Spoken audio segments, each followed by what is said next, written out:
হিন্দু ধর্মের 51 শক্তিপীঠের অন্যতম নলাটেশ্বরী সতীপীঠ।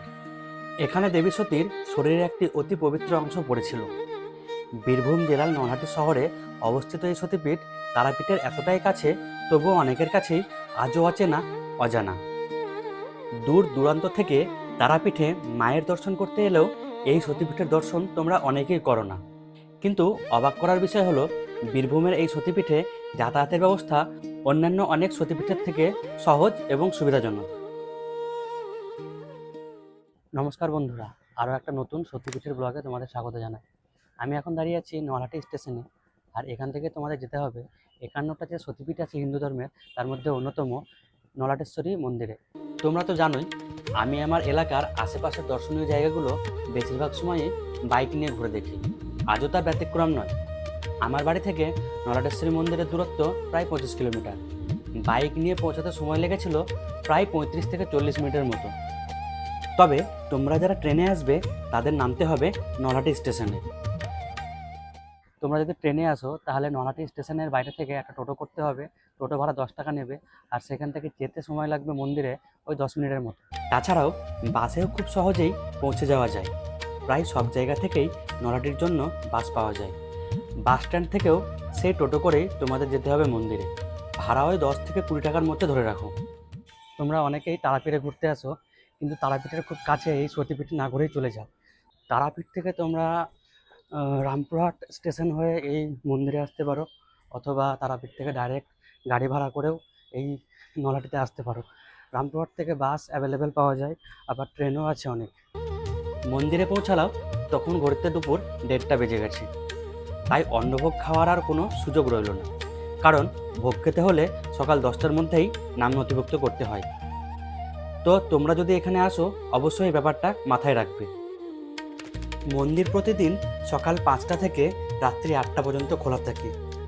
দুপুরবেলা 1:30টা থেকে 2:30টা পর্যন্ত মাকে ভোগ দেওয়ার সময় মন্দির বন্ধ থাকে। এবার মন্দির সম্পর্কে কিছু গুরুত্বপূর্ণ তথ্য তোমাদের সঙ্গে শেয়ার করি। পুরাণ মতে এখানে দেবী সতীর কণ্ঠনালী পতিত হয়েছিল।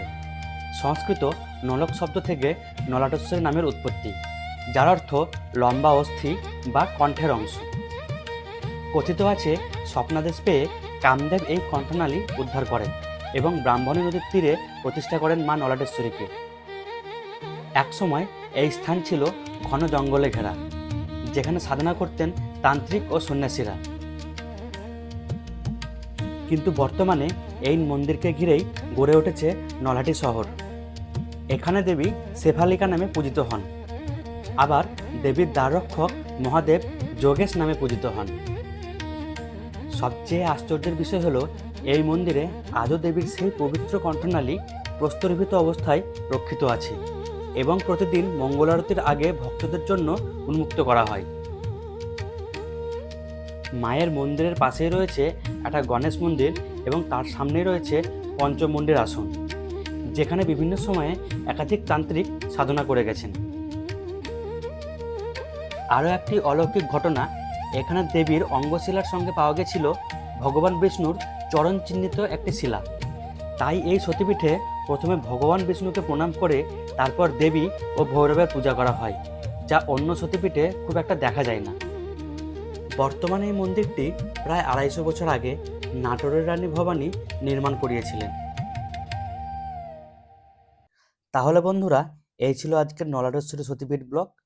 ভিডিওটা যদি ভালো লেগে থাকে তাহলে অবশ্যই একটা লাইক করে দিও, আর বন্ধুদের সঙ্গে শেয়ার করতে ভুলো না। তোমাদের মতামত অবশ্যই কমেন্টে জানাবে।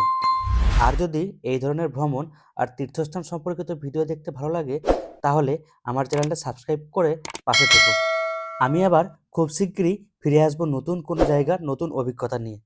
ততক্ষণ পর্যন্ত ভালো থেকো, সুস্থ থেকো। জয় মা নলাটেশ্বরী।